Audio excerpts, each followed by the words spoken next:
G'day and welcome to the GameDay Squad Rugby League Fantasy Show. I'm Dyl, that's Stu, and we are the Fantasy Bros. You know what day it is? It is Wednesday. It is Fantasy Bros Wednesday, and we cannot wait to jump into everything Teamless Tuesday. We've obviously partnered with GameDay Squad once again to bring you everything you need to know for Rugby League GDS this season. There's some big returns and plenty of injuries to discuss, so before we jump straight into our teams, though, Stu, welcome, mate. Before we get into those previews, how did you go for round two? Yeah, g'day, Dyl. G'day, viewers. G'day, listeners. Mate, firstly, credit where credit's due, and well done to your boys, obviously the Warriors, for their demolition of the Raiders. That was pretty disappointing from the men in green. Fortunately, though, you don't really win a premiership in March, so hopefully the Green Machine can turn things around nice and quickly because they are not looking too good at the moment. Yeah, after a disappointing round one in terms of my GDS results, a much better round two for me. My best finishes were both 11th in Champ and 12th in Challenger, so much closer to where I want to be, just a little bit outside that top 10, and some pretty nice packs to boot for finishing 11th and 12th. How did you go? Yeah, mate, look, Saturday I was looking real pretty. I think I was first in the under-24s competition. Yeah. Leading into that Sunday game, I was looking pretty good in Challenger, but obviously quite a few loaded up on a few of those Sunday players, including obviously the Dolphins that started pretty slow and then ran over the top of the Titans to finish strong there. So a lot of those Dolphins boys obviously helped out. A few coaches. I finished 17th in Challenger. So that's pushed me up into 9th spot overall for Challenger. So although that's my pod team, it's fast becoming my main focus now. And I talked about on the Sunday Showdown having to make some decisions about whether I keep players in the Challenger side or move some champion blokes down to the Challenger. And it's quite difficult when you start going well on your pod side. You're not sure whether to keep those pods going or mix it up a bit. But obviously, a couple of our boys that we talked about last week on the show really saluted for us, one of them being Adam Dewey and then the other being Iongi. So they helped us out a lot last week, and hopefully we can find some more today. Absolutely. We've got Tracy with us in the chat. G'day, Tracy, once again. Thanks for joining us. And Luke Skipper, thanks again for joining us, buddy, becoming a bit of a regular in season 2026. Great to see you. Just a reminder to everyone that we'll be coming live to you every Wednesday night at the new time of 6 p.m. to go through everything Rugby League Game Day Squad related.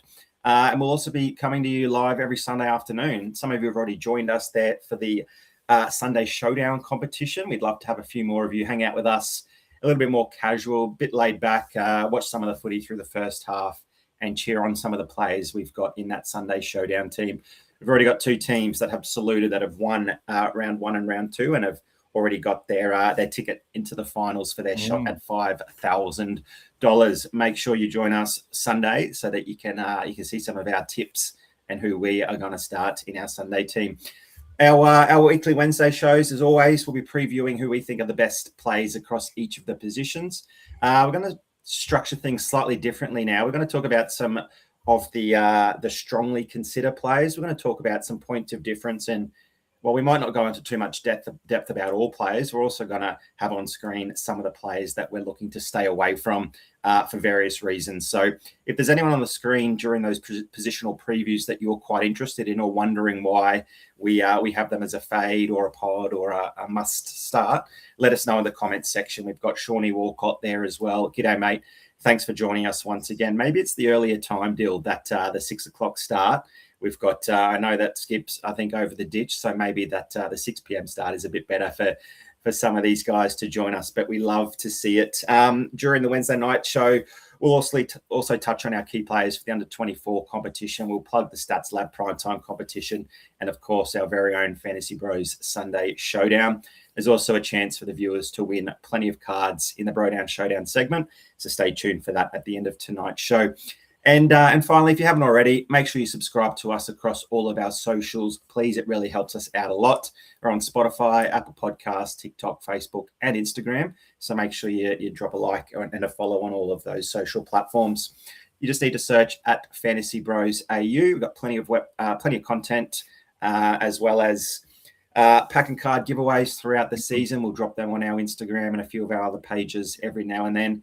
We've also got some pretty cool merch on our website, so it'd be great to get some people roaming the streets, both in Australia, New Zealand, and abroad in some Fantasy Bros gear. Wouldn't that be awesome? Just head over to the website. That's www.fantasybrosau.com. Yeah, definitely. And as always, it's never too late to get involved with GameDay Squad. We talk about it each and every week. It's probably the best part about this fantasy platform compared to all others is that you can join it at any point in the season and you can go straight into the chance to win up to $5,000 in cash each and every week just for playing along and having some fun. And the favorite part for us, obviously, is ripping those packs. We love ripping footy cards in real life, and this just helps that out a lot as well. So if you haven't already, make sure you jump onto the GameDay Squad website or download the app. Use the promo code FBRL26 and you'll be rewarded with 3 9-player common packs just for doing so. Plus, there's a whole lot of bronze cards that you're going to get as well through that. There's going to be a whole lot of packs to get you started there. I know there's a bit of a checklist that you work through, and each time you tick off one of those, you get rewarded with packs, and it really starts your team strong. And I know a few of our mates started this year, and straight away they've already qualified for that Classic Cup that we're going to talk about in a moment. So it's really easy to get involved. Just make sure you use that promo code FBRL26 again, and that'll get you that 3 9-player common pack to get you started. So why not sign up now? Plenty of opportunity to collect, coach, and compete against some of the best fantasy coaches around. And then, obviously, as I said, talking about that Classic Cup, we've got round 1. I actually, to be honest, I've been so focused on the 6 competitions, I completely forgot that we've got this unreal head-to-head single elimination competition where you can win an opportunity to get a prize card at the end of the season as well. It's absolutely unreal. So this round 1 starts this weekend. We've got Stu, you're up against Hampton Wedge Tails, and then I'm up against the Golf Fingers. And it's really easy to get involved. If you haven't seen the Classic Cup before, super simple. Set your classic team, and that is all. That's all you need to do. Just like normal, create your team. All the boys at GDS do the rest, and you can win some unreal prizes. As you work through the rounds, the prizes obviously get better as well. I know there's some all-stars in there, a few additional packs. So make sure you get involved. That's going to be a heap of fun, and we'll keep you up to date how we're going with our teams in the Classic Cup over the next few weeks. And hopefully I can hang around in the competition for a little bit longer this year. Some of you will remember my very early round 1 exit, and I think I only went one better in the second half of the competition as well. So definitely looking to go a lot further. But Hampton Wedgetails, we've seen him on the leaderboard quite a lot. I think he came second by 0.08 in the Stats Lab Primetime competition in round 2. So I've definitely got my hands full this round. Haven't seen too much of the Goldfingers, but if you're out and about the Goldfingers, let us know and see if you can knock over Dyl in round 1. Yeah, plenty of opportunity to do so. And I think it was Walkie that got over the top of Hampton Wedgetails by that decimal. It was, Congrats, mate. Well done. Congrats to Walkies. Alrighty, let's jump into our analysis for this week. And look, as Stu mentioned at the top of the show, we are going to do something a little bit different. On the screen, you'll see that we've got 3 players that we're strongly considering, 2 points of difference that we might touch on, and then 2 players that we are really keen to stay away from. So if you're not on screen, if you're not watching live, or you're not watching on YouTube a little bit later, but listening through Spotify or Apple Music, our strongly considers this week are Harry Grant, Blake Brayley, and Damien Cook, even though little has been named. So talk us through why, Stu, you think still Damien Cook might be one of those players that you still strongly consider.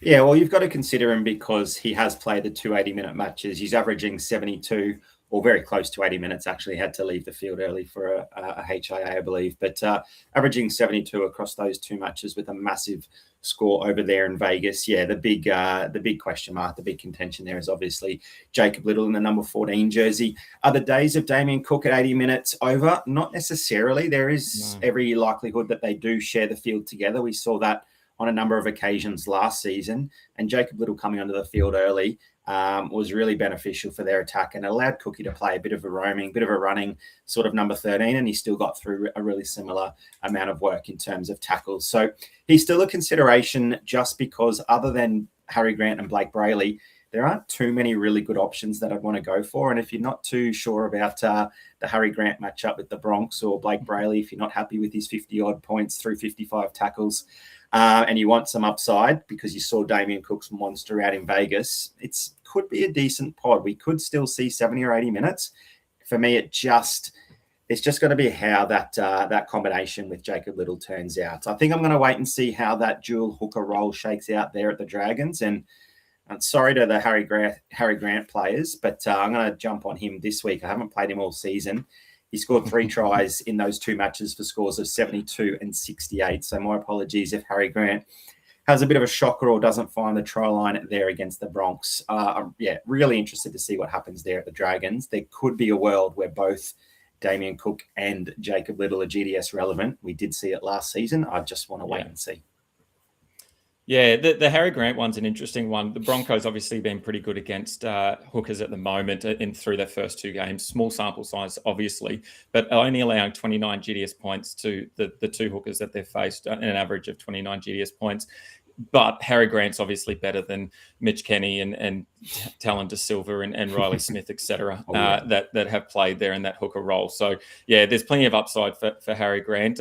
It's just one of those classic fantasy things where he's playing well and then you go and play him and break him for everyone else who's been enjoying the ride. So I think I'm going to stick with Blake Brayley. They've obviously got a bit of a softer matchup in terms of who they're up against. But, look, in terms of the pods, we've got a couple of pods there on screen.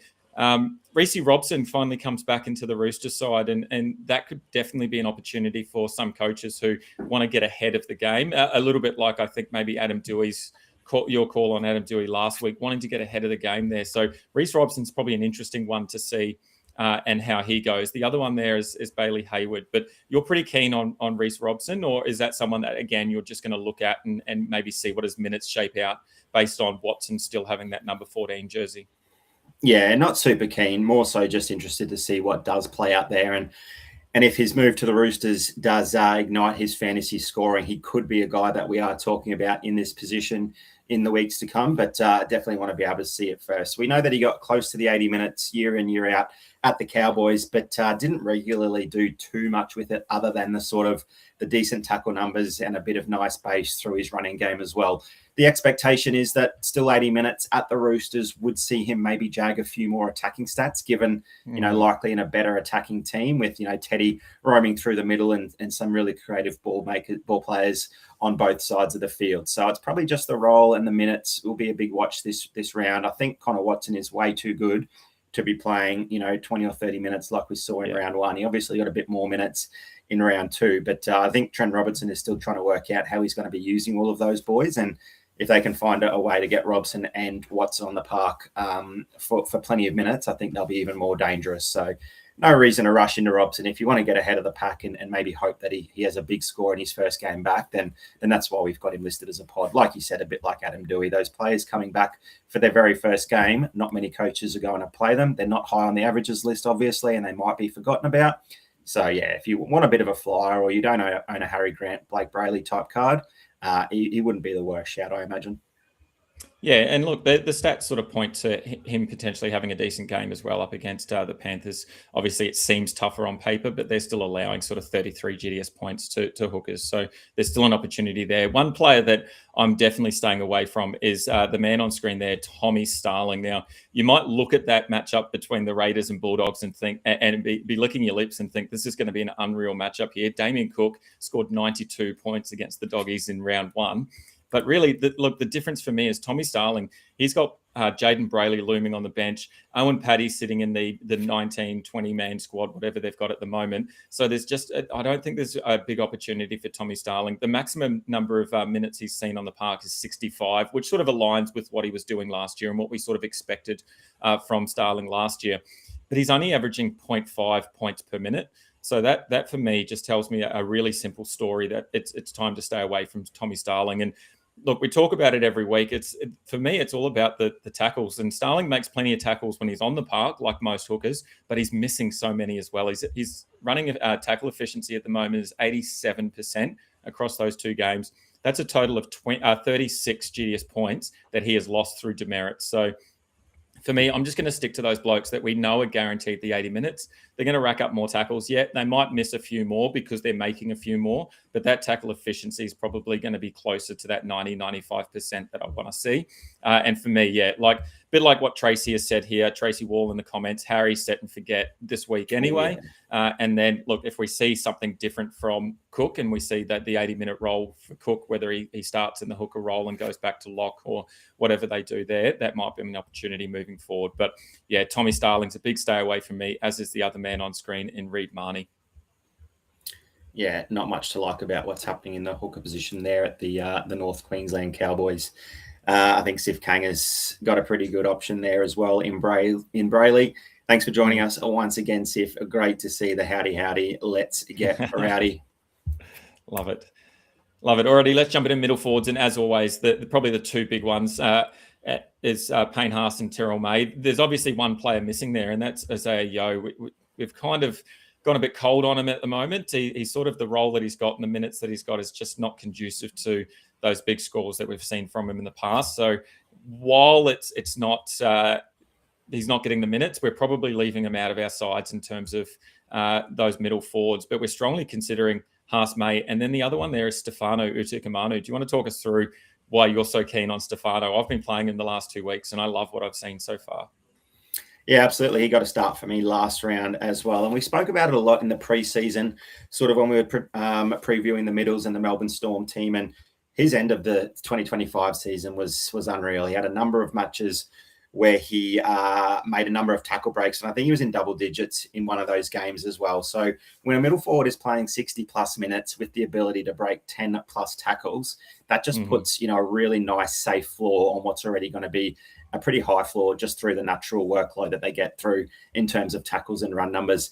He backed up his round one score of 51 with a really nice 70-point outing against the Dragons, and that it did include 9 tackle breaks. He even saw a few more minutes than he got in round one as well. So, look, I'm not sure he'll see that many tackle breaks against a team like the Bronx, who do obviously have Haas and Carrigan in the middle, who tend to make a lot of their tackles and have a really high tackle efficiency number. So Stefano might be the guy that you want to play against some of those forward packs that might be a little bit softer through the middle or maybe run out of gas toward the end of the match where he really takes advantage of them. But the numbers that he's putting up, it's hard to look past. And like you mentioned with Isaiah Yeo, I think we want to see him consistently back to 80 minutes. The 65 up to 72 is a promising sign. And no Jack Cogger in the number 14 jersey does mean we probably expect Yeo to see those bigger minutes, given that they have enjoyed using Cogger as that sort of ball running middle forward for 10 to 15 minutes. I think Isaiah Yeo even mentioned that in his press conference at the end of last week's match in his little interview there as well. So that doesn't look like changing. But while Cogger isn't named in the team, I'm not sure Freddie Lussick is going to have that role. I guess it's probably just more of a wait and see. But when Stefano's putting up some pretty big numbers and you can roll out him, Payne Haas and Terrell May, some people might start saying, Isaiah who? Yeah, definitely. Look, Tracy again has jumped in and said Ford has been on fire. You can see here Jackson Ford is at one of our points of difference. I'm loving what I'm seeing from Jackson Ford. 70 minutes and then 76 minutes in that Raiders game. He did get a try as well, but ended up on 78 GDS points. My only concern from a Jackson Ford point of view, if you're going to play him in the middle, is potentially the Mitch Barnett role. He's obviously named on the extended bench at the moment, coming back from that injury. If he gets named in the side, what do we think that's going to do for Jackson Ford's minutes? For me, I feel like it might detract a little bit, although maybe the coach just says, look, Ford, you've been the heart and soul of this team so far. I'm going to give you that run. And maybe it's that Aaron Clark misses out potentially, or Ford might drop back to there. So I'll probably want to see it first to know whether Mitch Barnett is going to be named. If not, then I'm a lot more keen on Jackson Ford. But if he is named, then it's really going to be a watch and wait to those minutes that Jackson Ford gets, because he gets through a lot of work when he's on the park for sure. Absolutely. And we saw some signs last season where he had these big minute games, but then he went back to sort of 50 and 55 at times, and it wasn't really consistent. It was sort of more just matchup based. So yeah, well, 75 minutes from a middle forward, it's tough to look past that, isn't it? But obviously, yeah, a little bit of a question mark in the air there with the potential return of Mitchy Barnett. Skip's here in the chat saying he's got Cam Murray as his third, averaging about 55 GDS points, mostly through base, looking really promising. And that forward pack sort of means that he's expected to get through plenty of work. And with Talis Duncan now named on the edge, he probably means that Murray is going to see a few extra minutes there as well. So between the likes of Ford, Cam Murray, Isaiah Papali'i, on top of those 3 or 4 middle forwards that we've already mentioned, G coaches are going to have a pretty tough time this weekend trying to select their 3 starters and their 2 benchies. Maybe it's a case of we just run the 5 middles because they're looking a bit more consistent and a bit better than some of those edge players. Yeah, potentially, because I've got another name that I'm going to throw out there, and he's not on screen, but I couldn't go a stream without talking about Jack Williams and the impact that he's had at the Eels. And look, he's been named in his 3rd position as many weeks. Round 1, he played 80 minutes on the edge. Round 2, 52 in the middle. And now he's been named at lock with Hopgood returning and taking that front row spot. They've actually dropped Jack de Belin back to the bench, which I'm quite surprised with. But I guess they're seeing a little bit more from Jackie Williams, which is fair to say. He's all base and power in terms of a GDS point of view. He's averaging 40 tackles, 100 running meters, and 2 tackle breaks. So I'm really keen to what that role sort of looks like for him at lock and whether he continues playing that 80 minutes and he doesn't get that 52. Either way, he's pretty much racking up those points through that base and power and almost that 1 point per minute type player when he is playing that 50 minutes. So you can't really complain about 55-ish points across a 55-minute time on the park. So Jack Williams is someone else I think we just need to keep an eye on. And if he can sort of keep that lock role and play big minutes, I think he's going to be, a big player moving forward for our middles. Yeah, and even just looking at that Eels bench really quickly, obviously expect Dylan Walker to play a bit through the middle there as well. But Tuivasa, Matt Dory, Talon De Silva also named in the 14 to 17 with de Belin named at 18. I know the numbers don't always mean which 4 are going to get on the park, but it's a pretty small sort of forward rotation there. And if de Belin doesn't get chosen as one of those 4 to come off the bench, I think there's plenty of minutes available there for Jackie Williams. And maybe even Jermaine Hopgood, who had a nice 50-point outing despite a sin bin in that opening match. So, geez, we've got some middles coming out of our ears, don't we? Oh, yeah. Look, we've got Sif Kanger. He's going with Haas May, and then he's giving Yo 1 more week. So I think he's sort of backing that strategy of potentially those minutes just increasing over time. And I think that's a pretty good option. We've relied on Yo for so long. I don't think there's any reason not to necessarily go off him yet. If we see another 60-minute effort, then I think maybe that's time to leave. 2 players that we're really keen to stay away from this week is one man we talked about all off season. We loved him, but he just hasn't shown up, and that's Toby Couchman. If anything, his brother's been the standout, and he's gone way and above what we expected from Ryan Couchman. For me, I've got no interest in Couchman at all. He's averaging 59 minutes on the park for a point per minute of 0.7. You compare that to his brother, he's averaging 56 minutes on the park. He's racking up 1 point per minute. So he's getting through a lot more work. What about Tino for you, mate? Is it just shake your head at Tino and his average of 28 GDS points? Oh, mate, bizarre. 28 points, 47 minutes on the park. You just look at that number and you go, well, what's happening there? He's a guy that should be playing 60 to 65 minutes plus if the Gold Coast Titans are any chance of winning a football match. But 47 minutes across 2 matches and averaging 28, absolutely despicable. He might not even make the screen. He's just going to be a middle forward amongst the rest of all of the nobodies and not even a stay away because no one's even in their right mind likely to play a Tino based on what he's shown in the first 2 weeks. Look, he's too good of a footballer not to be in consideration at some point. We just need to see a lot better. Come on, Josh Hannay, what are you doing there at the Titans? You've got to get the boys moving, and Tino is the heart and soul of that side. Or are they just thinking Tino's looking at his next paycheck and moving on, so he's checked out a little bit already? Do you hope not? You know, it's a nice place to go is the New Zealand shoreline of Auckland, the North Shore there. Great little place, not too busy. You get plenty of minutes on the park, Tino. So maybe hit up the boys over in New Zealand and see if you can get over there because you would be a great fit for the Warriors now that we've lost Mitchie Barnett. Alrighty, let's jump into our edges.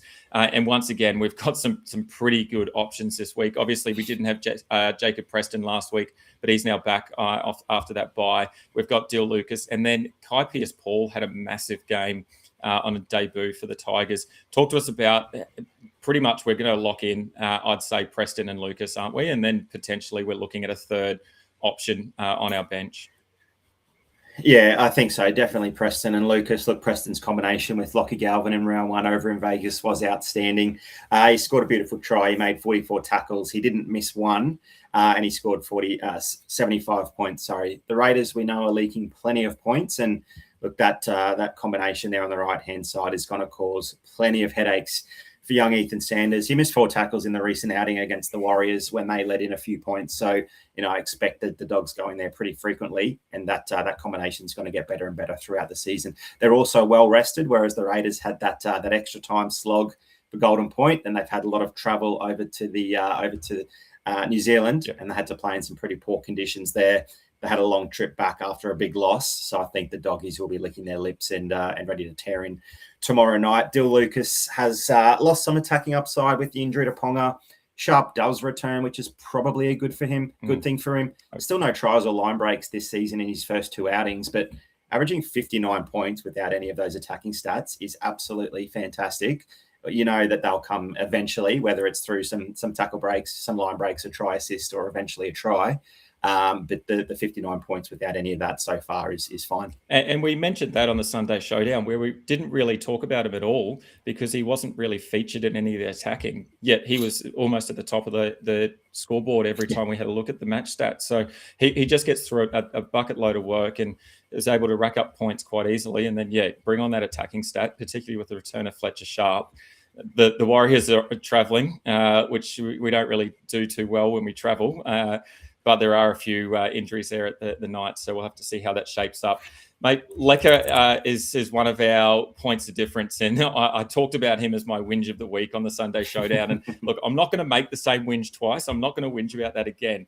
But that's someone that's coming straight into my side because of that. The Knights have allowed an average of 56 GDS points to those right edges so far this season. That includes 2 tries. So one from Helium Lukey, who was our other point of difference, and he's ended up scoring 71 points against them. And then Homole Olakawatu crossed the line as well, and he ended up with 40 points, GDS points. The key for me, though, is both players broke a couple of tackles each during those games. So I think Lecker, very similar style of gameplay as those two. He loves to score tries. We've already seen a couple of tries from him, and he just loves to get involved and make plenty of plenty of tackles. So Lecker, I can't make the same mistake twice. He's named to play on that edge, and I'm hoping that he plays the full 80 minutes and we can see a lot from him and we get a big game. So for me, that's one of the key points of difference that I'm going to play this week. But you're pretty keen on Helium Lukey. I am, yeah, and Sif Kang has brought up a really interesting point there. He says, he's just not sure if these guys can keep scoring tries every week, and he's spot on there. Kai Pearce-Paul, 2 tries for 61 points. He actually looks a lot more involved than 61 points when you factor in the 2 tries. But that's what happens with some of these edge forwards that don't necessarily have the same amount of base as, say, Dylan Lucas, that we do want these guys to score a try. But look, Helium Lukey is getting through plenty of base as it is, and if he's ever going to score a try or even score 2 tries in a match, it's probably this one. They're at home against the Gold Coast Titans, who, can score points on their day, but can also let in plenty of points as well. And Helium Lukey's getting through plenty of work defensively. Tackles in the 40, 43 and 48, I think, in the first 2 rounds. He did miss 3 tackles in both matches, but made up for that with 3 tackle breaks in both matches as well. So sort of cancels out those missed tackles. You sort of want a bit of a positive in terms of tackle breaks versus missed tackles. But when he's getting through 90 run meters, 43 tackles, and some nice attacking upside outside of Tommy Dearden in a pretty favourable matchup, I think if you're ever looking for an edge back rower to score a try, it might be this week against the Gold Coast Titans. So that's why I've got Lukey just ahead of some of those other edge back rowers. But look, it's a bit of a lottery. You find the guy that's going to score a try. For me, it's Helium Lukey plus the base that he'll get through. Yeah, and look, we've got, where are we here? Daniel Lenteni. So excuse me if I got that wrong. It sounds like you are new to the pod, so it's unreal. Welcome, Daniel. Look, Noah Martin, your bloke there over at the Raiders. We talked about Matty Nicholson and potentially what a big role he might have. Obviously, Matty Nicholson's still dealing with a few injuries, and Noah Martin is just going from strength to strength. Do we see that happening each and every week, that combination with Ethan Strange and how advantageous it is. We've already seen some big scores from Noah Martin already in terms of that first game, 82 points against the Seagulls, and then even 58 against the Warriors in a losing game. Is Noah Martin someone that is sort of on the fringe for you, or is it someone that you're potentially holding off with because you've got a bit of a bias towards the Raiders wanting to do well? You don't want to play them in your side necessarily.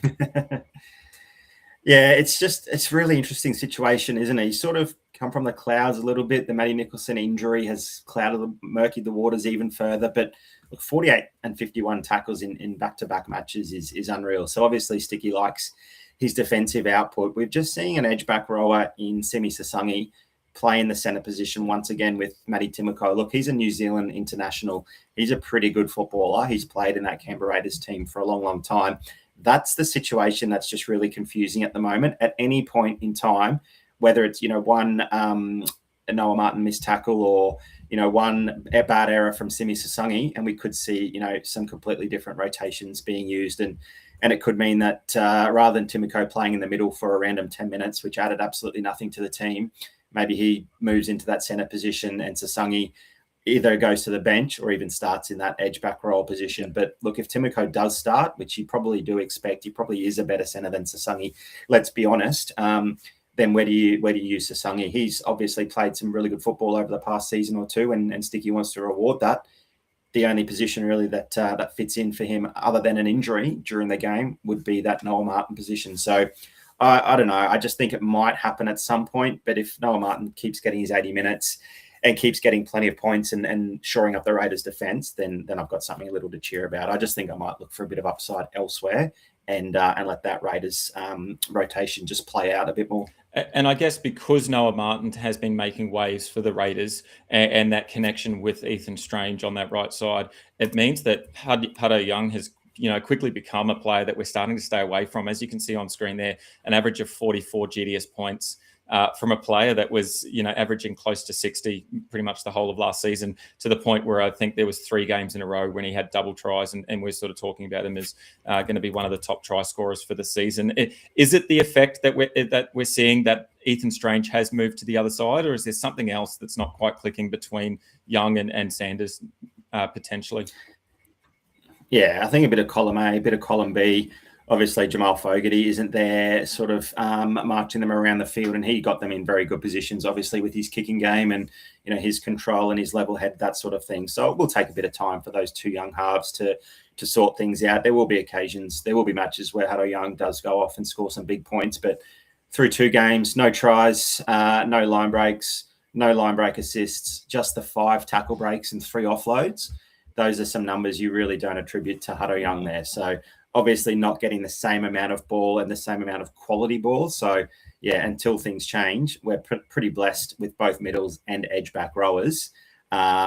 He's quite some distance from the starting team at the moment, I think. Yeah, fair enough too, I think. Like you say, we've got so many options that, we haven't really even touched on Kai Pearce-Paul and his dominance that he had the other day. But one player that we're really not keen on as well is Angus Crichton. He's really just sort of a passenger in that Roosters side. Obviously, the Roosters have had some up and down games, but he's only averaging 36 or almost 37 GDS points, and that includes a try from Angus Crichton. So it's a little bit concerning for me. I guess the Roosters probably haven't quite got their halves combination sorted yet. We've sort of seen Walker in the preseason stand up and take a bit of lead, and then we've seen DCE sort of take that lead back to an extent as well, and they've had a pretty up and down start. So for me, Angus is someone that I'm not keen on playing, and he's just going to sit by the wayside, particularly this week up against the Panthers, that they're allowing very little points to edges,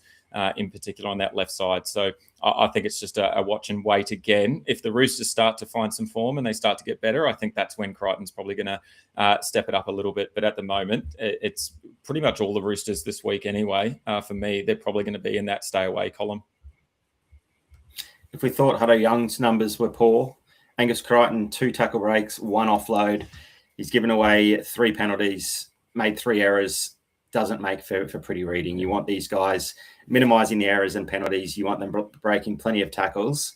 He's just not doing it at the moment. Yeah, that's right. Exactly. And look, Fantasy Stats has come in and said if Capewell plays, then obviously Halasima's fantasy potential is going to be down. It's just going to be a matter of is Capewell going to be fit enough to make that side? Look, I don't think he's actually in that the 21 or whatever they've named at the moment. So they're giving him at least a week to get himself sorted. But that, I think it was a hammy that he ended up doing. It could be a longer term injury as well. So at least for the meantime, I think Halasima is potentially going to have that fantasy output. Yeah, I think a calf injury, probably expect 3 to 4 weeks. He's a bit older as well, so maybe the rehab takes a little bit longer as well. I think if you're keen on Lecker, he should be getting through a decent amount of minutes until the return of Capewell. Yeah, and look, from a spectator's perspective, a fan of the Warriors, I think I'd much prefer Lecker playing in that position over Capewell. I think Capewell's good. He's got some great defense, but yeah, you're right. He's on the sort of the wrong side of that sort of age bracket where we see some peak in players, and Lecker's obviously a young bloke that's really keen and hungry. Just quickly, Luke Skipper's jumped in and he's asked Wong for the under 24s though this week. So we haven't really talked about under 24s. Wong is probably one of those players that is going to be first picked most weeks if he's named to start for me in the under 24s. If he's coming off the bench, then maybe not. We're just not sure about that rotation. Obviously, the under 24s, we've got less options to choose from. So that means Wong and a few other players potentially that are coming up against these harder matchups, they're probably still going to get a run for me. Is that sort of similar with your thinking as well, Stu? Yeah, limited options. I'd even say that Wong would be above Angus Crichton in a regular full weekend competition. Anyway, he's not outscoring him by too much, but looking a little bit better and getting through a bit more work than Crichton. So that just says a lot. I think more about Angus Crichton than it does Sua Wong. But yeah, limited options in the under 24 competition.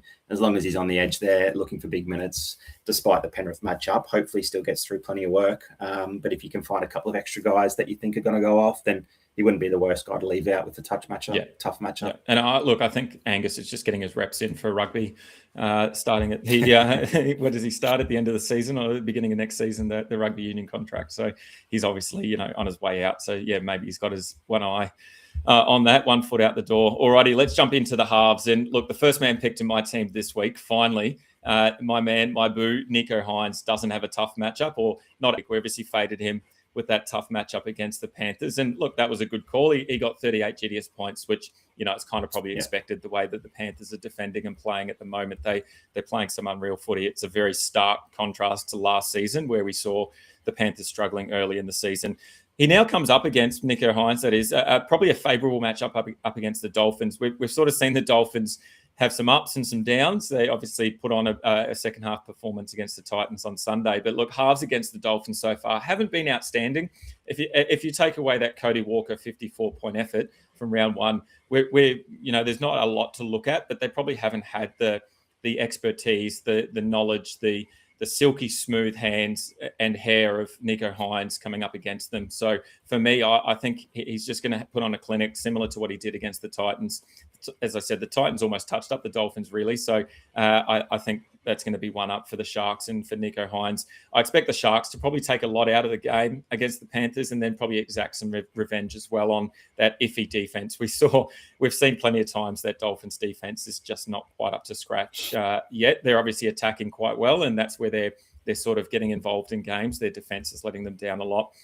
Even if Hines is not going to score multiple tries each week like he did against the Titans, but against the Finns, he's going to run the ball a little bit more. He's probably going to increase his tackle break tally a little bit more as well, so that we're going to get plenty of base and power stats from him, and then any attacking stats on top of that we haven't really seen too much from Hines so far in terms of try assists, etc. I think that's just going to add some gold there. So I think Nico Hines is one of those players that you really got to consider this week based on that matchup. When you said the first man picked, I was sure you were going to go to Tanner Boyd.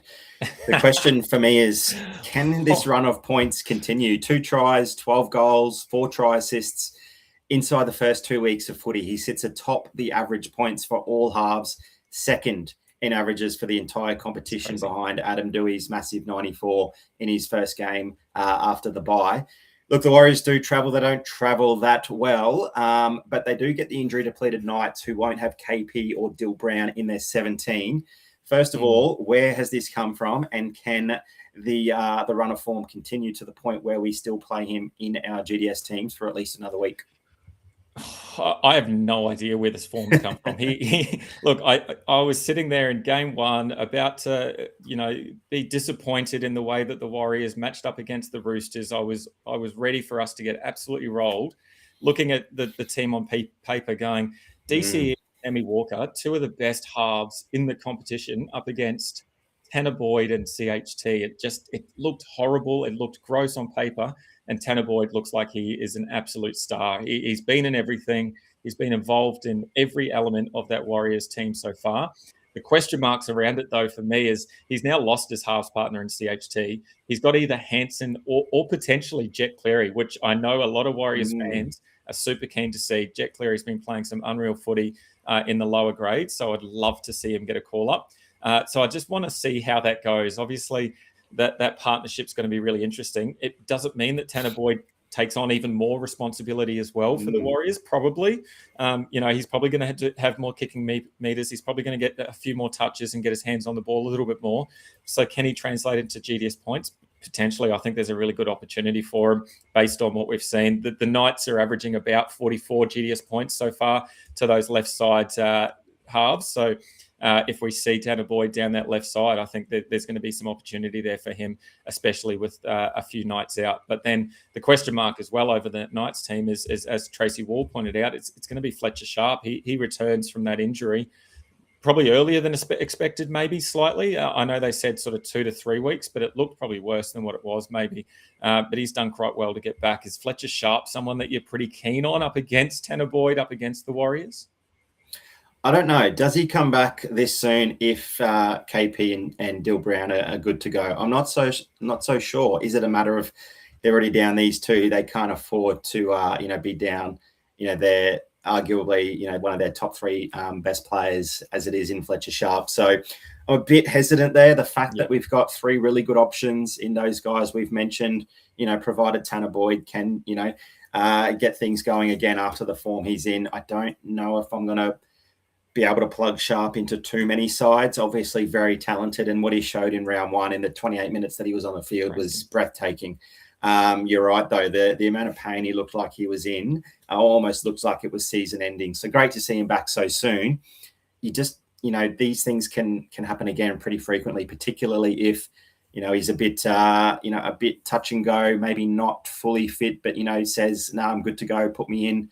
And we're down a few blokes, so we need to keep the form rolling, that sort of thing. So, look, if we're on a shortened week without too many decent options, I think, absolutely I would. But because we've got plenty of decent options, I don't know if I need to jump in and take that risk. But, look, I can't really blame anyone that does, and I'm probably going to be, licking my wounds, eat my words when he has a massive game. But, probably that risk I'm not willing to take this soon. Yeah, and as Tracy points out there in the comments as well, I think he's a definite for the under-24s competition. I think absolutely. You've definitely got to play him there. It's just that the full round in terms of having all players minus the Sea Eagles available, I think there's probably some better options there, but it's definitely someone to keep an eye on. Obviously, Nathan Cleary is going to be one of those players that we strongly consider each and every week. We don't probably need to analyse what he does. He just, scores GDS points for fun. So we've got those three strongly considered. There's one point, a different player there that's really interesting. It's Jaden Campbell. He's been named on the extended bench. And the difficult thing is that they play in the last game of the round. Are you going to take the risk on putting him in your side in the hopes that he comes in with probably not many other options outside of that to change into? What are your thoughts? Yeah, I wish he was named in the number 7 jersey. I mean, because we can be pretty flexible and make some changes throughout the weekend, I'm hoping that that 24-hour announcement sort of early Saturday or maybe, early evening Saturday at least might give us some certainty around whether he is moved straight into that starting halfback role or still on the extended bench. If there is some flexibility and I can still make some moves around, I'll try to get him into a team. I don't think I can put too much faith in him and put him in all of my teams, even though, last year when he was fit, he was just about a must play alongside Cleary just about every week. Averaged 64 points and was impressive. Even if the Titans weren't winning football matches, they're not going to win too many again this season. But he just has that game to rack up an incredible amount of fantasy points at such a decent clip. So no, I don't know. The only real pivot option, if I do have him stuck into my team, will be one of the Cowboys halves. And Tommy Dearden and Jake Clifford, not the worst plays, but both sort of averaging that low. Clifford might kick a few extra goals there against the Titans, but that's the real risk, isn't it? If you do have him in there and you don't have anyone to pivot to. So I'm hoping we get some word 24 hours out, and that might make a decision easier. But so much upside for Campbell. To summarise all of that, maybe in one team, just because he does bring a bit of upside. If other coaches have their 3 half spots already locked in, he becomes a super point of difference given how good he can be. Yeah. And as you said, the tough thing is then only having those pivot options of the Cowboys. I think for me at the moment, JC's locked into my Sunday showdown until we hear anything otherwise. And then, as you said, my alarm's set for 24 hours before their kickoff time. So Saturday afternoon, evening, to find out whether we get him into the starting side then and there. And then we can make some more effective decisions with a bit more information. Look, with a couple of stayaways in Adam Reynolds and Sam Walker. Adam Reynolds, for me, I'm not going near him. I don't want to touch him. He had a massive game last week, but the week before he had 4 GDS points. So I really don't want to touch him. But Sam Walker's the interesting one. We talked him up quite a bit off season, and he just hasn't quite delivered yet. He's averaging 33 GDS points. That includes an average of 12 points in goals from goal kicking. We know that we get 3 points per goal. So he's really not being involved in the game at all based on the stats that are talking about, particularly in terms of base and power. We're really not seeing that from him. And then the attacking stats in terms of try assists, etc., we're definitely not seeing it from him at all. DCE outscored him last week, and then they scored sort of 20 each the week before. So for me, the matchup as well against the Panthers, allowing 21 GDS points to right halves so far this season, I think that's just a line straight through Sammy Walker until he can see some form and we can see that on paper and we get some of that decent base that we know that we can get from Sam Walker. Oh, absolutely. Yeah. The matchup alone is enough reason to put a line through him. We did that for Nico Hines last week. Rinse and repeat there for Sammy Walker. He does get the Manly Sea Eagles next week. So this time next Wednesday, we'll be having a much different conversation, I think, about Sammy Walker, given how poor the Manly Sea Eagles have been.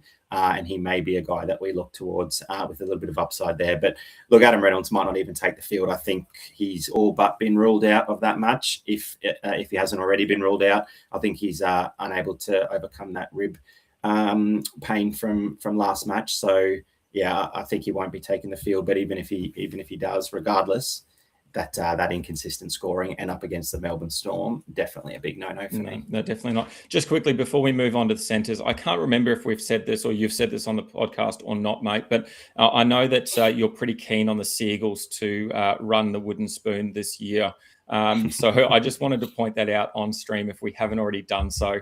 And we like to keep track of how they're going. Look, they're not looking great at all. And it looks like that they're probably going to be battling the Titans for that wooden spoon, potentially the way they're going at the moment. So, yeah, I think they're going to be one of those teams that we sort of target week in, week out as well. Just quickly, we've got Fantasy Stats who's asked about Daly Cherry Evans this week instead of Sam Walker. I think it's the same conversation, really. I think the matchup against the Panthers is just going to be too much for a lot of teams. And I think that the Panthers have found this way to just shut down the halves and therefore a lot of that attack that stems from the halves, it just doesn't happen. And there's a lot of pressure put on the halves and therefore there's not a lot of attacking outside of that. And that's where obviously where a lot of these guys get some of their key stats is through those attacking stats. So yeah, for me, DCE is another no-go for me. But Stu, I think you're probably in the same boat there. Yep, no go for me. All righty, let's move into the centres. And look, I'm going to give you all of the limelight here to gloat about your call of Adam Dewey and why he's not only was he a great pod last week, but he's going to be one of those key players that we play pretty much each and every week moving forward. Yeah, I think it's just that out of position value that he brings to GameDay Squad. We can obviously play him in the centre position, but he's wearing the number 7 on his back. And look, him and Jerome Luai were incredible with the Tigers in their first match coming off that bye. Obviously, the Cowboys, were pretty poor and have been pretty poor for some time now, and the Tigers just ran rings around them. So I think the fact that the Tigers hadn't played a match yet, he wasn't really, on people's minds because he wasn't on the averages list. I think he would have been missed by a number of coaches, and definitely very happy to have his 94 points. Obviously, I didn't win the competition, meaning a number of other coaches did play Adam Dewey as well. But if coaches didn't play him last week, I think they'll be kicking themselves, and he'll definitely be in their sides now. Not saying he's going to score a try or kick 7 or 8 goals every single round. That's not what we need from him. But just because he provides so much floor in terms of his kicking meters, he does get the ball in his hands so frequently close to the line. He's that big-bodied half as well that doesn't mind taking the line on. He's got a really good short kicking game as well close to the line. Even if he was an out-and-out halfback in GameDay Squad, there'll be plenty of matches where you'd want to play him in your halves anyway. Look, the matchup isn't amazing, isn't terrible this round, but since we can play him in the centre position, where we've already seen, blokes like Kale Iro really struggle, even in what seems like really plus matchups on paper, particularly round 1 with a score in the 20s. I think Adam Dewey alongside Herbie Farnworth just provides so much safety, and really it just means move on to the next position when you're picking your team, because you've got 2 guys there that are going to get you through just about every week that they're named. And I think the other thing that sort of points out for me is that those 2 blokes are going to be salary pods. That whereas, if you're in those sort of contender or classic competitions and you're not sure where to put that additional salary, put it on these 2 guys where they're probably going to be played in combination every week that they're available now based on what we've seen so far. So there's plenty of opportunity to load up that salary and get that little bit of advantage over your competition because you've played the gold, whereas they've played the silver or the bronze. So I'd say majority of people are going to be going that way, similar to Sif Kanga, who said he's going to be going that way of Dewey and Farnsey, and then that Kale Iro shout. Look, mate, sitting on 25 GDS points on average. We were talking about him as one of the elite potential centres in the game, and that sort of just completely disappeared. Is that a result of Muatalo not being there, Stone Street, that combination not quite clicking? Jesse Ramian seems to be more involved than what he has been. They seem to be going that side of the field as well. Or is it just that Kale Iro needs to try to be able to score some GDS points? Oh, yeah, maybe a bit of both. I think what's working for them is when they're shifting the ball right, and if something's working, you want to stay there. But look, Kale Iro did score, 8 tries in 8 matches to start the season last year, averaged a really nice 56 GDS points. He's the Sharks and Kale Iro are too good at football for him to go missing all season long.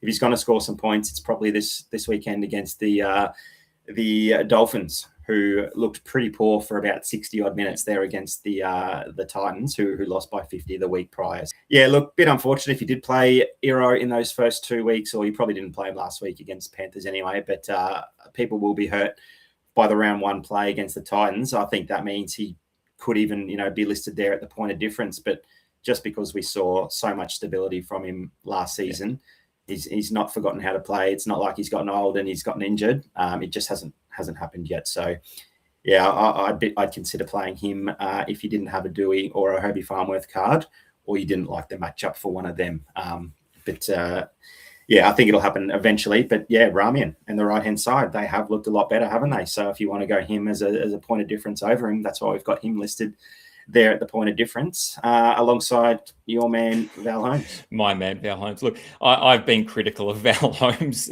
probably each and every week for the last year and a half, I think. But it's, it's to his credit, he's working hard, he's trying, but it's just not happening. Those abundance of errors, it's just, he's met those expectations for me, and it's kind of annoying.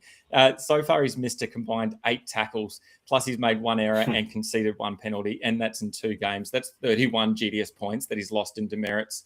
Where, look, if we put all of those together, he didn't have any of those, plus his couple of scores, that 1 decent score that he's had as well. He would be 3rd in total points for centres. if he didn't have those demerits lost. So you're obviously losing so much when you play Val Holmes, but there is some upside there. I'm always nervous for that reason if I'm going to roll out the Val, and I guess that's why he's the point of difference rather than someone that we're going to each and every week. He's got a pretty favourable matchup up against the Eels. Through 2 weeks, they've allowed 42 GDS points to right centres. Even if Val doesn't get an attacking stat, I guess the key for us is that the Eels have allowed 84 NRL points to be scored against them. So at least we know Holmes is going to be going up in threes at the very least with his goal kicking. So, I could see the Dragons having putting a bit of a score on the Eels, and maybe the Eels coming back and having a decent score against them as well. So it might be a good time to get on Val Holmes if you think he might be able to hold on to a couple of extra tackles. But if you don't want to get hurt by demerits, then I think you just leave him where he is at the moment and move on and stick with just those couple of players that we've strongly considered. Alrighty, into our wingers, and there's one player that just stands out being head and shoulders above the rest, and we've talked about him each and every week, and that's Suafai-Longa. He's just becoming this plug-and-play player each and every week for the Storm. He's been on fire in his first 2 games. He's averaging 78 GDS points, and that has him ranked first for wingers, and that's absolute daylight between him and the next best as well. He comes up against the defending premiers in the Broncos, and they've struggled. They are not looking like the team that they look like to win that grand final and have that decent run of games in the back end of the season. They've allowed an average of 76 GDS points to fullbacks so far in those first 2 games. Obviously, Dylan Edwards, we expect to have a big game. Iongi was that point of difference that we talked about last week, and he went out and had a massive game against them as well. That 76 average has them ranked first for points allowed to that position at the fullback. So, look, I think for me that the tough thing as well, that the additional hurt is going to be that the Broncos having to travel to Amy Park. The Storm love to put on a big score there at Amy Park. And I think an out-of-position fullback playing in your wing spot, it's just an easy one for me. And he comes straight into my side in both my regular sides across all competitions as well as the under-24 side as well. Yeah, I can't argue with you there. I'm just really interested to know what his fantasy point scores are at the 60-minute mark versus the 80-minute mark. I think he scored a hat-trick in that final sort of 20 or 25 minutes last week to really, get that score up to 90 odd, whatever it was, close to 100. But he also did that in the week prior against the Eels, despite the Storm, being pretty clinical from start to finish. He was fairly quiet until the second half sort of opened up a little bit. But I guess that's the type of player he is when the opposition start to tire a little bit, when they really struggle to move laterally. The footwork that he put on last weekend against the Dragons, even against some of their better backs or more mobile edge back rowers, was just breathtaking. So yeah, he's definitely going to eat apart some of those tired defenses, and maybe we do just have to bide our time, and even if he's on a 20-odd score at halftime or something, you just know that it only takes 1 or 2 plays for him to really skyrocket up those points. But yeah, you're spot on. It's the out of positional play that really makes him an interesting option there. And you were all over Iongi last week. He did score the 2 tries, but I guess that's what happens. The Broncos are leaking points. Those fullbacks are more likely to score some tries. So yeah, if you didn't play Suafai-Longa last round, you're definitely playing him this round. And if you played him last round, there's absolutely no reason to jump off him. So such an easy plug and play.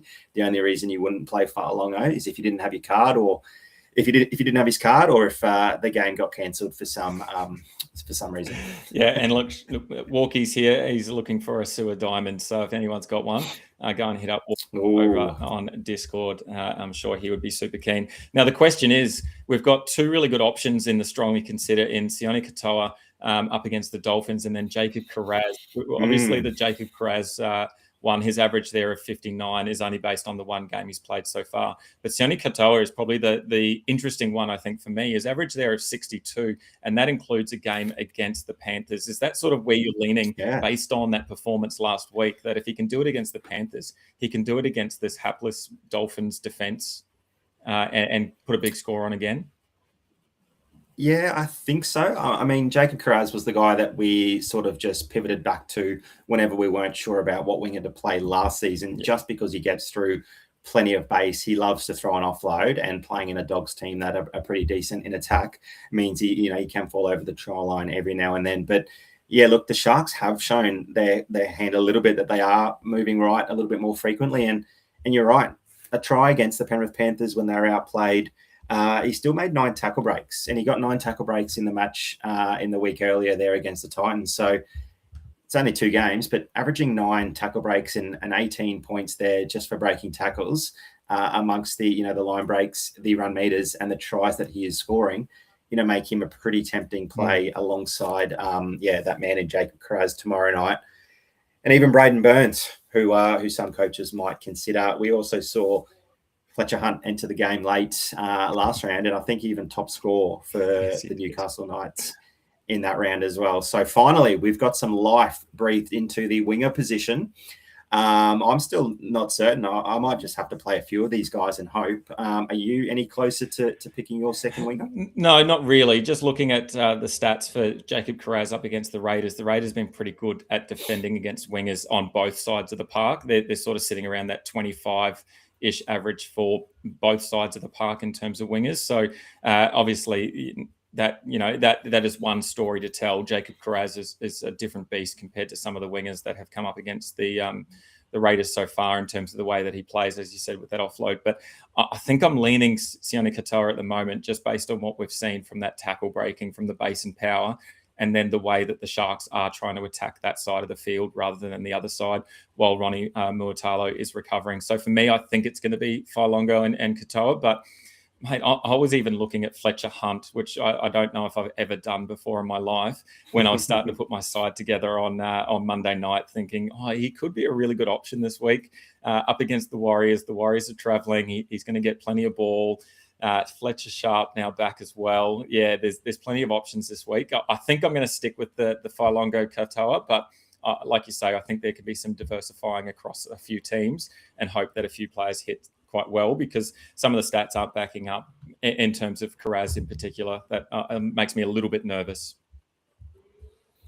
Yeah, well, we do like the Saw-Failongo out of position play, and Fletcher Hunt is the exact same there. Obviously not as talented as a footballer or in as good a side as the Melbourne Storm, but definitely going to get his hands on the footy a lot more frequently. Just quickly, Braden Burns would be a pretty massive pod for a lot of coaches. I think will be very popular on the Sunday Showdown, but in your regular week-long competition, he's already got 15 tackle breaks in 2 matches. If he's going to score a handful of tries at all this season, it's likely going to come in a week like this, where he gets the Titans up there in Townsville. The Titans have been shocking, and if the Cowboys are scoring points, both of their wingers can definitely cash in, but Burns just has the floor with his ability to break tackles. So I'm tipping this maybe be his ceiling game for the year, and he might not replicate a big score if he does get one this weekend. So, yeah, he might be interesting for some people that want to go a bit different to the pack, given that the wing position is always pretty difficult anyway. Yeah, look, and just circling back to our conversation about Noah Martin that we had earlier, and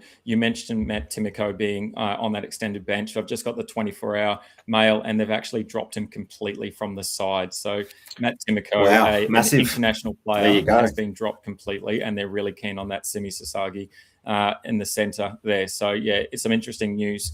And will be interesting to keep an eye on how they use Timoko moving forward, because he has had some decent games in the past, and he's that bigger bodied player, and he gets through quite a bit of work. So it'll be really interesting to see. Alrighty, let's jump into the fullbacks, and once again we've got so many options and a few different options as well that we haven't really talked about very much. The first one for me that jumps out is Latrell Mitchell. I think we spent most of the off-season saying, don't touch Latrell Mitchell. He's the opposite of what we would like for an out-of-position player. He's listed as a fullback playing in the centres, but, man, were we wrong. If we're ever been wrong, it's on Latrell Mitchell. He's averaging 69 GDS points, and it seems like after that first sort of mistake that he made in the centres, where we were sitting on the Sunday Showdown and Longy pointed out he went out rather than made that inline, and therefore the intercept happened and the Dolphins scored off that. Since that moment, Latrell, I don't think, has put a foot wrong. He's been unreal in everything he's done. And obviously he had a big part to play in Alex Johnson crossing over for that record-breaking try as well. Is Latrell Mitchell someone that you're just going to put in your team each and every week now, based on what we've seen so far? No, not necessarily. He's obviously exceeded expectation at the moment, but a big reason that we were sort of off him in the preseason is that he's, stuck there on the left center position where ideally you want your fullback roaming both sides of the field and being creative down both edges and targeting the side of the field that is the most advantageous for the side. And we haven't really seen Latrell Mitchell move away from that left edge position because, look, he hasn't needed to. I do think that there has been, a lot of discourse around the Alex Johnston record-breaking feat. And now that that's happened, I think that team is, going to go back to, their normal structures, things that work, which is obviously going down the left, but there's not going to be that massive, fanfare around him finding the try line. So Latrell Mitchell might not have in the back of his mind that he's got to get every ball out to AJ. It just might be a slightly different mindset for Latrell, whether that's a positive to his game or a negative or has no bearing whatsoever. I'm not sure, but we do know that all of that narrative around Alex Johnson's record-breaking feat is now over. It's in the past. So things might look a little bit different there at the Bunnies. I'll play Latrell Mitchell when the matchup suits. It's good this week. And he doesn't need to do a lot to get that big fantasy score. There will be occasions where we are disappointed with his scores, given he is down that one channel. And if the Bunnies don't score tries, he's not kicking goals. So I think if you are someone that plays Latrell Mitchell week in, week out, you've just got to know that the floor won't always be there, and he's not always going to average 69. So the signs have been good, but there will be weeks where he comes back down to earth. It just depends, can you pick it or not? Yeah, definitely. And I think that's the key is, can you pick it? Because there are going to be times where he's not going to have a big game. Look, Iongi on screen as well, strongly consider. He's moved from a potential point of difference into a strongly consider. And I think it's all just down to the matchup for me. We obviously saw him have a positive matchup against the Broncos last week. He's now up against the St. George Illawarra Dragons, and they're allowing 69 GDS points so far to fullbacks. So I think for me, there's just an opportunity there for them to score. Both teams like to put on points, and there's opportunities there for Iongi. Look, there's been a couple of comments, so let's get to some comments. Obviously, we can see a few different players on screen. The one comment that seems to be coming up is Reece Walsh. Boney here, Boney JB says, could Walsh be a pod since Reynolds is a maybe? You touched on Reynolds potentially being out earlier. Does that mean that we see Walsh from the last 5 games of 2025, where he averaged over 100 GDS points across those 5 games, including 2 of those being in the finals? Oh, I'd love to say yes. I don't think we'll see that version of Reece Walsh just yet. Obviously, there was a lot to play for the Brisbane Broncos. They were effectively, must-win matches, and a number of them went sort of overtime as well and were nail-biters. So I don't think we'll see that version of Reece Walsh, but no Adam Reynolds, which I think is all but confirmed now. That's a massive tick in the play Reece Walsh camp, and I think I will get there, John Boney, in a number of my teams, just because of the upside that we have seen in the past with no Adam Reynolds there and Ben Hunt effectively playing in that number 7 role. He knows how to get Reece Walsh involved, and it's no coincidence that we've seen Walsh's biggest scores with Hunt in the side and not Adam Reynolds. It also does mean that if the Broncos do manage to score some points, they obviously went down last week again, but still were able to score plenty of points. If they are scoring tries, if Reece Walsh isn't involved in the scoring of the tries, he'll have the kicking tee and hopefully score some points that way. So, yeah, look, the fantasy point scoring run last year did coincide with the loss of Reynolds. Iongi in round 1 was good against the Melbourne Storm. He scored a 50-plus point score despite not scoring a try himself, and the Parramatta Eels lost by 50. If Iongi could score 50 points in 50 GDS points in that match, I think Reece Walsh could sort of match that, but he's probably got the bigger ceiling. So, yeah, I think that's massive pod territory, if not strongly considered now for me. Yeah. Look, one of those other points of difference that we have there is Scott Drinkwater, but there's been some conversation around his fitness and whether he is going to suit up. So I guess there's a bit of an asterisk there, and there's a lot of stats that point to potentially Drinkwater having a big bounce back game. But I think, with that asterisk there, it's going to be a really interesting watch to see whether he does suit up or not. And I guess that's going to be probably something that we consider, particularly because they're obviously one of the last game, or they are the last game of the round, I believe. So it's going to be quite difficult to make any changes. The other option that we're sort of looking at with the potential of Jaden Campbell back, does that mean Kinney now becomes a really good option, as well as the fact that the Cows are horrible in defence, as Daniel Latini pointed out? Yeah, absolutely. Great shout there. I think I'd be more confident putting Kinney in one of my fullback spots rather than Campbell, given that there is some uncertainty around his whether he'll take a start in the match or not. But even if you run a Drinkwater and Drinkwater is ruled out, which I think the word is that we might see Purdue move back to the fullback role, which opens up another conversation for him. But we don't have enough time for that. But that will be pretty exciting, at least for your Sunday showdown.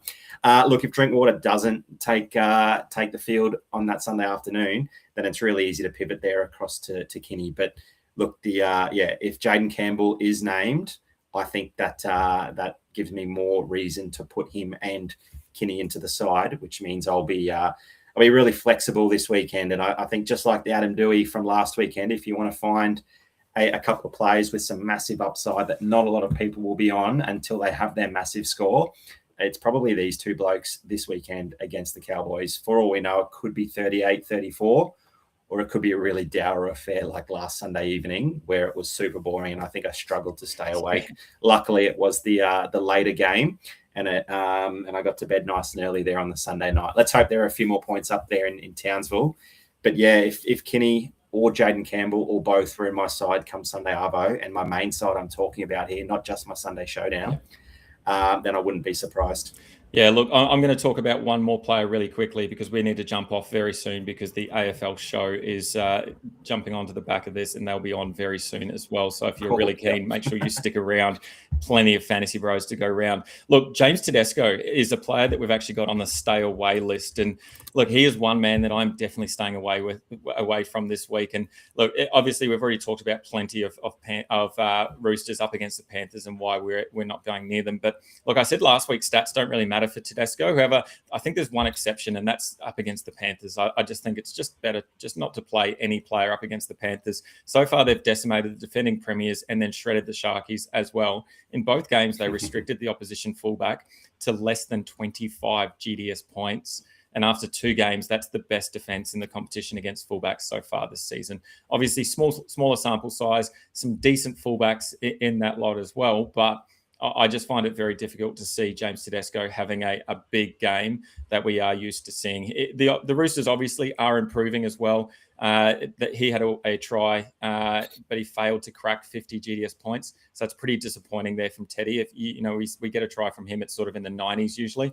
But that was still, that was good enough for the 6th best score from fullbacks in round 2. So it was sort of a lower scoring affair there. So between the fact that the roller coaster Roosters are just not quite there yet, and then the unreal defense of the Panthers that we've talked about, I'm pretty keen to just avoid Teddy completely. Look, and just quickly, I'll get to one comment.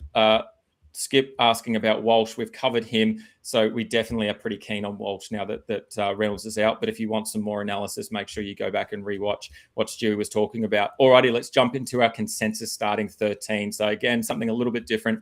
These are the blokes that we're looking at playing in the start position. So we've got our forwards there. We've got Payne Haas, Terrell May, and Harry Grant. And then we've got Dill Lucas, Preston, and Stefano Udukamanu. In our halves, we've got Cleary and Hines. In our centre spot, we've got Herbie Farnworth and Adam Dewey. And then our wingers are Failongo and Carraz. And then we've got Latrell Mitchell at the moment as our consensus starting. But I think if we get some news and Reynolds is ruled out, then I think Reece Walsh might find his way into that consensus spot there.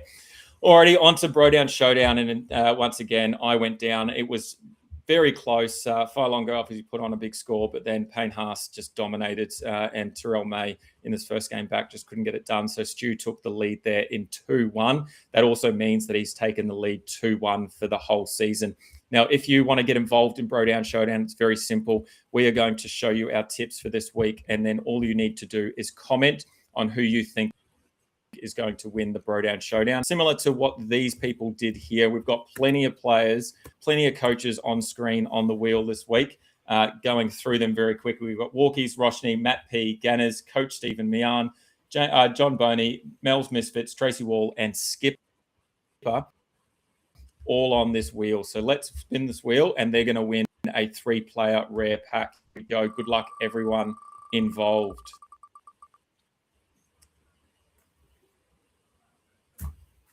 And there we are. It is Skipper. Congratulations. Good on you, Skip. Well done. Let's jump across. As I said, we've got the 3-player rare pack here. Hopefully we can get to it quickly. I might need to refresh because it's not liking what I'm doing. Apologies, let's refresh here. And as I said, really easy to get involved. If you want to win some packs, all you need to do is comment on the bro that you think is going to win the BroDown Showdown. Each week, we spin the wheel off screen to determine the position that we are picking from. And then we pick out for the week based on who we think is going to score the most. Alrighty, Luke, Skip, here we go. We've got a gold Allay, we've got Volkman, and we've got Hamlin Ueli in plat. Not a great pack for you, unfortunately. We might need to see if we can get Skip something a bit better than that. What do you think, Stu? Oh, I think Skip's got enough cards. He might want to donate them to someone else in the chat, maybe. No, we'll sort him out. Definitely. Hit us up in the DM, We'll Skip. sort you out for sure, Skip. We want to get everyone involved. Alrighty, this week for the BroDown Showdown, if you are keen on Stu's pick of Dewey, Cleary, and Katoa, running over the top of my picks of Herbie Farnworth, Hines, and Filongo, all you need to do is comment Stu. If you think I am going to nail the picks this week, all you need to comment is Dill. Make sure you keep those comments rolling through as well. If you're watching the replay or listening on Spotify or Apple, you can still comment as well to make sure that you get involved and you can get your name on that wheel, and potentially we can win some better cards for you than what we've got there. But no, look, trust us. Trust the bros. We'll also always try and sort you out with some better cards if we don't have anything great. So Luke, Skip, you'll be getting something better. Alrighty, that is it. Thank you everyone for joining us. We're bang on 7:15, just in time for the AFL boys to kick off. Make sure you're joining us Wednesday and Sundays for Fantasy Bros. Wednesday night, 6 p.m. The live show, round 4, next Wednesday. Have a great night. Thank you very much. My son is going crazy. Stu, I'll see you later. Thanks, Dyl. Thanks everyone for joining us once again. Catch us Sunday for the Sunday Showdown. Have a good one.